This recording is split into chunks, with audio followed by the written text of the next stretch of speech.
Më shumë se një muaj pas tragjedisë që tronditi opinionin publik, dhimbja në familjen Nikolaj mbetet e pashuar. 25 vjeçarja, e cila sipas të afërmve i dha fund jetës pas dhunës së ushtruar nga bashkëshorti, nuk jeton më, por plagët që la pas vijojnë të jenë të hapura. Për herë të parë, prindrit e saj hapin dyert e shtëpisë dhe zemrës, duke rrëfyer muajin më të vështirë të jetës së tyre, një periudhë mbushur me dhimbje, pyetje pa përgjigje dhe kujtime që nuk e zbusin mungesën e vajzës. Ka qenë shumë e vështirë për ne, gjithçka ndodhi papritur. Vajza ishte e lumtur, me ëndrat e saj, derisa na erdhi lajmi se ndodhej në spital.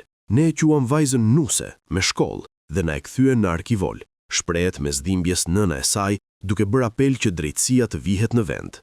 Ai djalë nuk duhet ta kishte prekur me dorë vajzën time. Uroj që të vihet para drejtësisë dhe të vuaj për atë që ka bërë. Edhe babai i saj, mes dhimbjes së madhe, kërkon drejtësi, duke pretenduar se në trupin e Xuanës kishte shenja të dukshme dhune. Ai shton se telefoni i vajzës ende nuk është hapur nga autoritetet, një element që sipas familjes mund të ndihmojë në zubardhjen e plotë të ngjarjes. Kërkoj nga institucionet të vënë dorën në zemër dhe të bëjnë drejtësi. Vajza ime nuk i kishte borxh askujt, kushdo që e sheh atë person ta denoncoj. Duam që të kapet sa më parë dhe të marrë dënimin e merituar, shprehet ai. Ndërkohë, motra e sëndjerës kërkon arrestimin e ish bashkëshortit, Eraldo Fici, duke theksuar se ai duhet përgjigjet para ligjit për atë që ka ndodhur. Një familje shkatëruar, një jetë e humbur dhe një thirrje që mbetet e fortë, drejtësi për Xuanën.